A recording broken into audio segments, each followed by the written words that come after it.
والمحسنات من النساء إلا ما ملكت أيمانكم كتاب الله عليكم وأحل لكم ما وراء ذلكم أن تبتغوا بأموالكم محسنين غير مسافحين فما استمتعتم به منهن فآتوهن أجورهن فريدا ولا جناح عليكم فيما تراديتم به من بعد الفريدة إن الله كان عليما حكيما ومن لم يستطع منكم طولا أن ينكح المحسنات المؤمنات فمما ملكت أيمانكم من فتياتكم المؤمنات والله أعلم بإيمانكم بعضكم من بعض فانكحوهن بإذن أهلهن وآتوهن أجورهن بالمعروف محسنات غير مسافحات ولا متخذات أخدان فإذا أحسن فإن أتين بفاحشة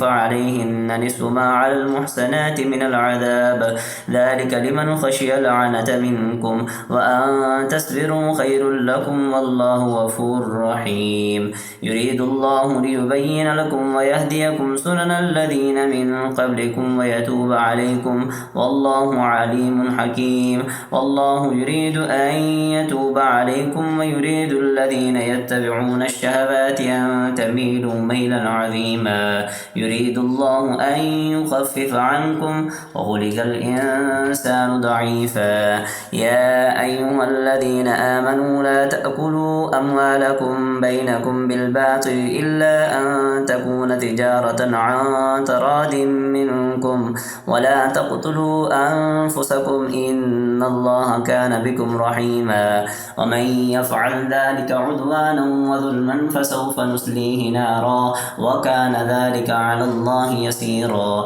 إن تجتنبوا كبائر ما تنهون عنه نكفر عنكم سيئاتكم وندخلكم مدخلا كريما ولا تتمنوا ما فضل الله به بعدكم على بعد للرجال نصيب مما اكتسبوا وللنساء نصيب مما اكتسبن واسألوا الله من فضله إن الله كان بكل شيء عليما ولكل جعلنا موالي مما ترك الوالدان والأقربون والذين عقدت أيمانكم فآتوهم نصيبهم إن الله كان على كل شيء شهيدا الرجال قوامون على النساء بما فضل الله بعضهم على بعض وبما أنفقوا من أموالهم فالصالحات قانتات حافظات للغيب بما حفظ الله واللاتي تخافون نشوزهن فاعذوهن واهجروهن في المضاجع واضربوهن فإن أطعنكم فلا تبغوا عليهن سبيلا إن الله كان عليا كبيرا وإن خفتم شقاق بينهما فابعثوا حكما من أهله وحكما من أهلها إن يريدا إصلاحا يوفق الله بينهما إن الله كان عليما خبيرا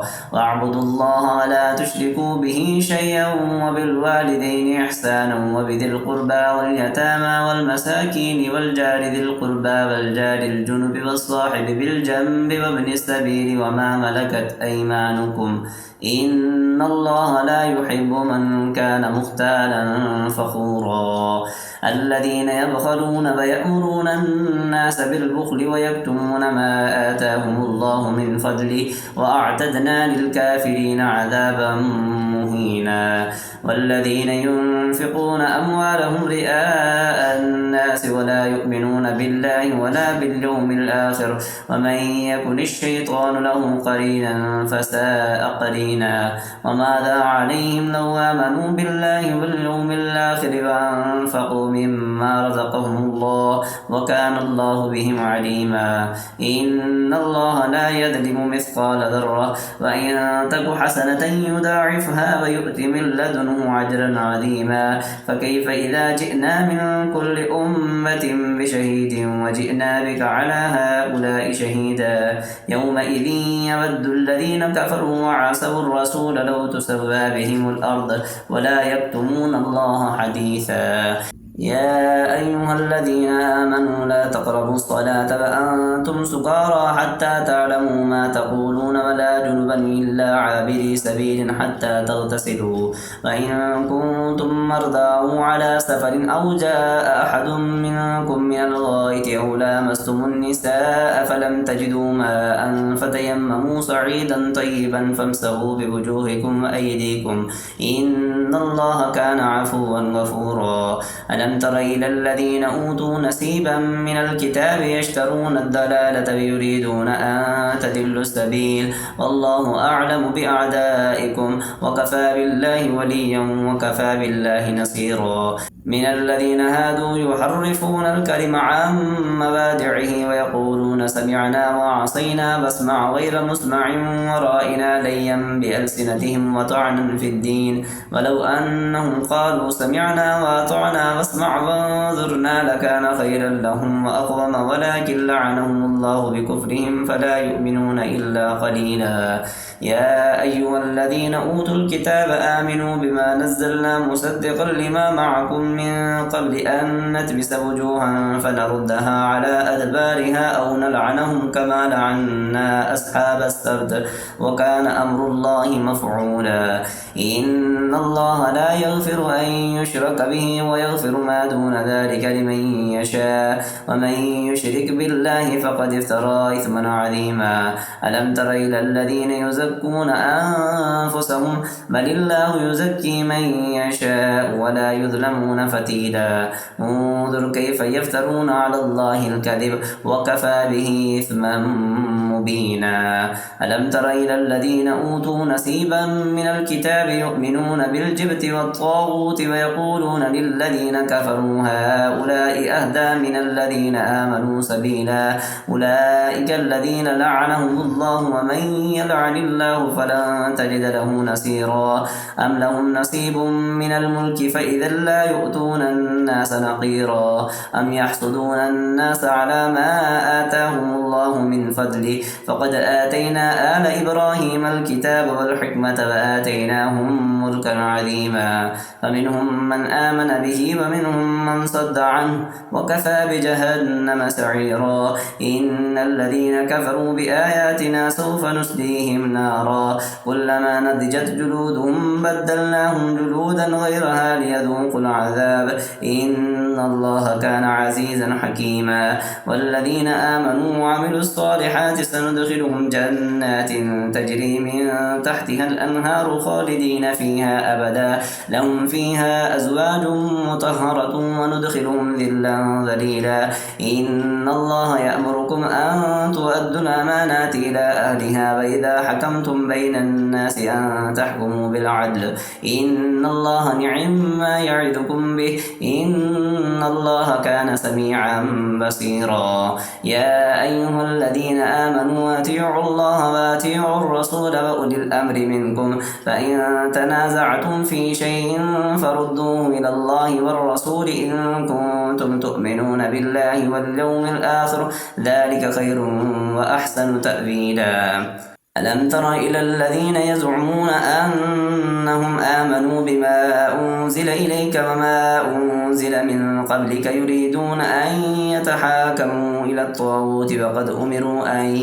يكفروا به ويريد الشيطان أن يضلهم ضلالا بعيدا وإذا قيل لهم تعالوا إلى ما أنزل الله وإلى الرسول رأيت المنافقين يصدون عنك صدودا فكيف إذا أصابتهم مصيبة بما قدمت أيديهم ثم جاءوك يحلفون بالله إن أردنا إلا إحسانا وتوفيقا أولئك الذين يعلم الله ما في قلوبهم فأعرض عنهم وعظهم وقل لهم في أنفسهم قولا بليغا وما أرسلنا من رسول إلا ليطاع بإذن الله ولو أنهم إذ ظلموا أنفسهم جاءوك فاستغفروا الله واستغفر لهم الرسول لوجدوا الله توابا رحيما فلا وربك لا يؤمنون حتى يحكموك فيما شجر بينهم ثم لا يجدوا في ثم لا يجدوا في أنفسهم حرجا مما قضيت ويسلموا تسليما. ولو أنا كتبنا عليهم أن اقتلوا أنفسكم أو اخرجوا من دياركم ما فعلوه إلا قليل منهم، ولو أنهم فعلوا ما يوعظون به لكان خيرا لهم وأشد تثبيتا، وإذا لآتيناهم من لدنا أجرا عظيما ولهديناهم صراطا مستقيما. ومن يطع الله والرسول فأولئك مع الذين أنعم الله عليهم من النبيين والصديقين والشهداء والصالحين وحسن أولئك رفيقا، ذلك الفضل من الله وكفى بالله عليما. يا أيها الذين آمنوا خذوا حذركم فانفروا ثبات أو انفروا جميعا، وإن منكم لمن ليبتئن فإن أصابتكم مصيبة قال قد أنعم الله علي إذ لم أكن معهم شهيدا، ولئن أصابكم فضل من الله ليقولن كأن لم تكن بينكم وبينه مودة يا ليتني كنت معهم فأفوز فوزا عظيما. فليقاتل في سبيل الله الذين يشرون الحياة الدنيا بالآخرة، ومن يقاتل في سبيل الله فيقتل أو يغلب فسوف نؤتيه أجرا عظيما. وما لكم لا تقاتلون في سبيل الله والمستضعفين من الرجال والنساء والبلدان الذين يقولون ربنا أخرجنا من هذه القرية الظالم أهلها واجعل لنا من لدنك وليا واجعل لنا من لدنك نصيرا. الذين آمنوا يقاتلون في سبيل الله والذين كفروا يقاتلون في سبيل الطاغوت فقاتلوا أولياء الشيطان إن كيد الشيطان كان ضعيفا. ألم تر إلى الذين قيل لهم كفوا أيديكم وأقيموا الصلاة وآتوا الزكاة فلما كتب عليهم القتال إذا فريق منهم يخشون الناس كخشية الله أو أشد خشية وقالوا ربنا لم كتبت علينا القتال لولا أخرتنا إلى أجل قريب قل متاع الدنيا قليل والآخرة خير لمن اتقى ولا تظلمون فتيلا. أينما تكونوا يدرككم الموت ولو كنتم في بروج مشيدة وإن تصبهم حسنة يقولوا هذه من عند الله وإن تصبهم سيئة يقولوا هذه من عندك قل كل من عند الله. فما لهؤلاء القوم لا يكادون يفقهون حديثا. ما أصابك من حسنة فمن الله وما أصابك من سيئة فمن نفسك وأرسلناك للناس رسولا وكفى بالله شهيدا. من يطع الرسول فقد أطاع الله ومن تولى فما أرسلناك عليهم حفيظا. ويقولون طاعة فإذا برزوا من عندك بيت طائفة منهم غير الذي تقول والله يكتب ما يبيتون فأعرض عنهم وتوكل على الله وكفى بالله وكيلا. أفلا يتدبرون القرآن ولو كان من عند غير الله لوجدوا فيه اختلافا كثيرا. وإذا جاءهم أمر من الأمن بالخوف أذاؤوا به ولو ردوه إلى الرسول وإلى أولي الأمر منهم لعلمه الذين يستنبتونه منهم ولولا فضل الله عليكم ورحمته لاتبعتم الشيطان إلا قليلا. فقاتل في سبيل الله لا تكلف إلا نفسك وحرض المؤمنين عسى الله أن يكف بأس الذين كفروا والله أشد بأسا وأشد تنكيلا. من يشفع شفاعة حسنة يكن له نصيب منها ومن يشفع شفاعة سيئة يكن له كفل منها وكان الله على كل شيء مقيتا. وإذا حييتم بتحية فحيوا بأحسن منها أو ردوها إن الله كان على كل شيء حسيبا. الله لا إله إلا هو ليجمعنكم إلى يوم القيامة لا ريب فيه ومن أصدق من الله حديثا. فما لكم في المنافقين فئتين والله أركسهم بما كسبوا أتريدون أن تهدوا من أضل الله ومن يضلل الله فلن تجد له سبيلا ودوا لو تكفرون كما كفروا فتكونون سواء فلا تتخذوا منهم أولياء حتى يهاجروا في سبيل الله فإن تولوا فخذوهم واقتلوهم حيث وجدتموهم ولا تتخذوا منهم وليا ولا نصيرا إلا الذين يصلون إلى قوم بينكم وبينهم ميثاق أو جاءوكم حسرت صدورهم أن يقاتلوكم أو يقاتلوا قومهم ولو شاء الله لسلتهم عليكم فلقاتلوكم فإن اعتزلوكم فلم يقاتلوكم وألقوا إليكم السلام فما جعل الله لكم عليهم سبيلا ستجدون آخرين يريدون أن يأمنوكم ويأمنوا قومهم كلما ردوا إلى الفتنة أركسوا فيها فإن لم يعتزلوكم ويلقوا إليكم السلام ويكفوا أيديهم فخذوهم واقتلوهم حيث ثقفتموهم وأولئكم جعلنا لكم عليهم سلطانا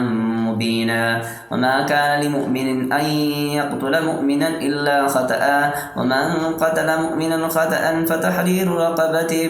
مؤمنة ودية مسلمة إلى أهله إلا أن يصدقوا فإن كان من قوم عدو لكم وهو مؤمن فتحرير رقبة مؤمنة وإن كان من قوم بينكم وبينهم ميثاق فدية مسلمة إلى أهله وتحرير رقبة مؤمنة فمن لم يجد فصيام شهرين متتابعين توبة من الله وكان الله عليما حكيما ومن يقتل مؤمنا متعمدا فجزاؤه جهنم خالدا فيها وغضب الله عليه ولعنه وأعد له عذابا عظيما يا أيها الذين آمنوا إذا ضربتم في سبيل الله فتبينوا ولا تقولوا لمن ألقى إليكم السلام لست مؤمنا تبتغون عرض الحياة الدنيا فعند الله مغانم كثيرة كذلك كنتم من قبل فمن الله عليكم فتبينوا إن الله كان بما تعملون خبيرا لا يستوي القاعدون من المؤمنين غير أولي الضرر والمجاهدون في سبيل الله بأموالهم وأنفسهم فضل الله المجاهدين بأموالهم وأنفسهم على القاعدين درجة وكلا وعد الله الحسنى وفضل الله المجاهدين على القاعدين أجرا عظيما درجات منه ومغفرة ورحمة وكان الله غفورا رحيما إن الذين توفاهم الملائكة الظالمين أنفسهم قالوا فيم كنتم قالوا كنا مستضعفين في الأرض قالوا ولم تكن أرض الله واسعة فتهاجروا فيها فأولئك مأواهم جهنم وساءت مسيرا إلا المستضعفين من الرجال والنساء والبلدان لا يستطيعون حيلة ولا يهتدون سبيلا فأولئك عسى الله أن يعفو عنهم وكان الله عفوا غفورا ومن يهاجر في سبيل الله يجد في الأرض مراغما كثيرا وسعة ومن يخرج من بيته مهاجرا إلى الله ورسوله ثم يدركه الموت فقد وقع أجره على الله وكان الله غفورا رحيما وإذا ضربتم في الأرض فليس عليكم جناح أن تقصروا من الصلاة إن خفتم أن يفتنكم الذين كفروا إن الكافرين كانوا لكم عدوا مبينا وإذا كنت فيهم فأقمت لهم الصلاة فلتقم طائفة منهم معك وليأخذوا أسلحتهم فإذا سجدوا فليكونوا من ورائكم ولتأت طائفة أخرى لم يصلوا فليصلوا معك وليأخذوا حذرهم وأسلحتهم ود الذين كفروا لو تغفلون عن أسلحتكم وأمتعتكم فيميلون عليكم ميلة واحدة ولا جناح عليكم إن كان بكم أذى من مطر أو كنتم مرضى أن تضعوا أسلحتكم وخذوا حذركم إن الله أعد للكافرين عذابا مهينا فإذا قضيتم الصلاة فاذكروا الله قياما وقعودا وعلى جنوبكم فإذا اطمأننتم فأقيموا الصلاة إن الصلاة كانت على المؤمنين كتابا موقوتا لا تهنوا في ابتغاء القوم إن تكونوا تألمون فإنهم يعلمون كما تألمون وترجون من الله ما لا يرجون وكان الله عليما حكيما إنا أنزلنا إليك الكتاب بالحق لتحكم بين الناس بما أراك الله ولا تكن للخائنين خصيما واستغفر الله إن الله كان غفورا رحيما ولا تجادل عن الذين يختالون أنفسهم إن الله لا يحب من كان خوانا أثيما يستخفون من الناس ولا يستخفون من الله وهو معهم إذ يبيتون ما لا يرضى من القول وكان الله بما يعملون محيطا ها أنتم هؤلاء جادلتم عنهم في الحياة الدنيا فمن يجادل الله عنهم يوم القيامة أم من يكون عليهم وكيلا ومن يعمل سوءا أو يظلم نفسه ثم يستغفر الله يجد الله غفورا رحيما ومن يكسب إثما فإنما يكسبه على نفسه وكان الله عليما حكيما ومن يكسب خطيئة أو إثما ثم يرمي به بريئا فقد احتمل بهتانا وإثما مبينا ولولا فضل الله عليك ورحمته لهمت طائفة منهم أن يضلوك وما يضلون إلا أنفسهم وما يضرونك من شيء وأنزل الله عليك الكتاب والحكمة وعلمك ما لم تكن تعلم وكان فضل الله عليك عظيما لا خير في كثير من نجواهم إلا من أمر بصدقة أو معروف أو إصلاح بين الناس ومن يفعل ذلك ابتغاء مرضات الله فسوف نؤتيه أجرا عظيما ومن يشاقق الرسول من بعد ما تبين لهم الهدى ويتبع غير سبيل المؤمنين نوله ما تولى ونصله جهنم وساءت مسيرا إن الله لا يغفر أن يشرك به ويغفر ما دون ذلك لمن يشاء ومن يشرك بالله فقد ضل ضلالا بعيدا إن يدعون من دونه إلا إناثا وإن يدعون إلا شيطانا مريدا لعنه الله وقال لأتخذن من عبادك نصيبا مفروضا ولأضلنهم ولأمنينهم ولآمرنهم فليبتكن آذان الأنعام ولآمرنهم فليغيرن خلق الله ومن يتخذ الشيطان وليا من دون الله فقد خسر خسرانا مبينا يعدهم ويمنيهم وما يعدهم الشيطان إلا غرورا أولئك مأواهم جهنم ولا يجدون عنها محيصا والذين آمنوا وعملوا الصالحات سندخلهم جنات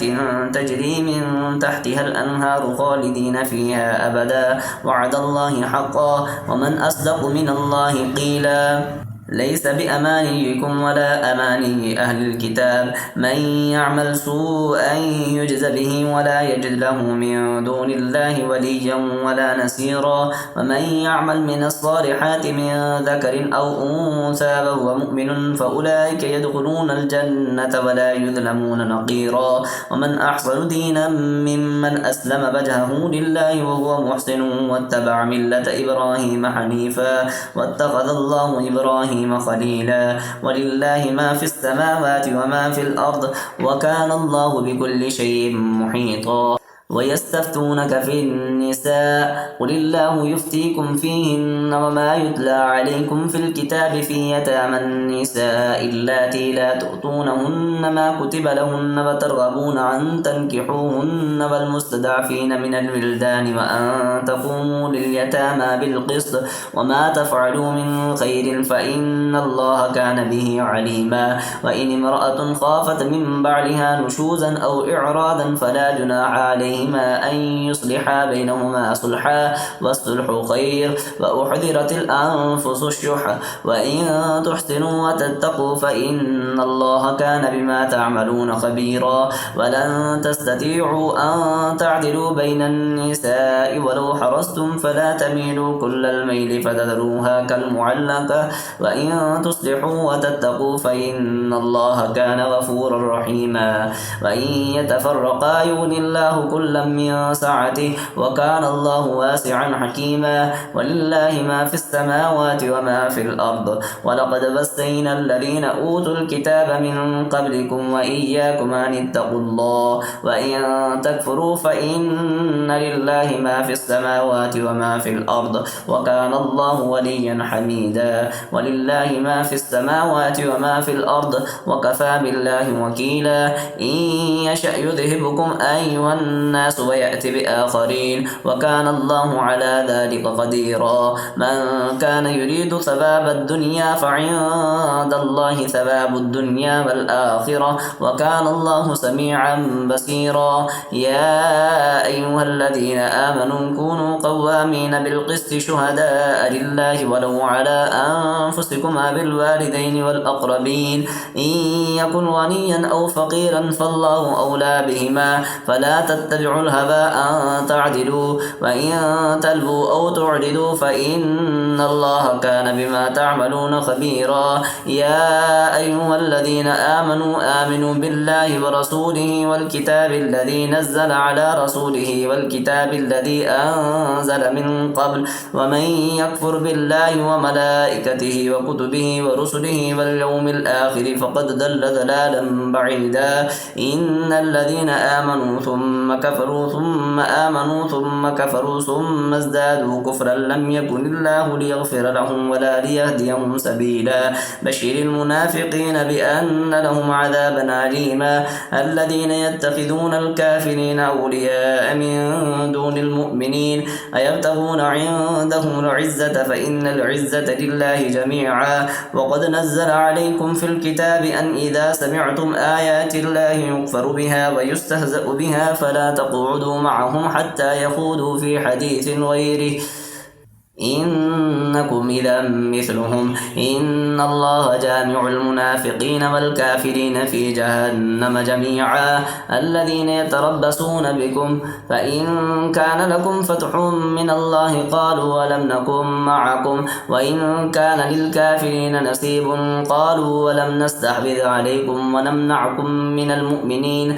فالله يحكم بينكم يوم القيامة ولن يجعل الله للكافرين على المؤمنين سبيلا إن المنافقين يخادعون الله وهو خادعهم وإذا قاموا إلى الصلاة قاموا كسالى يراءون الناس ولا يذكرون الله إلا قليلا مذبذبين بين ذلك لا إلى هؤلاء ولا إلى هؤلاء ومن يضلل الله فلن تجد له سبيلا يا أيها الذين آمنوا لا تتخذوا الكافرين أولياء من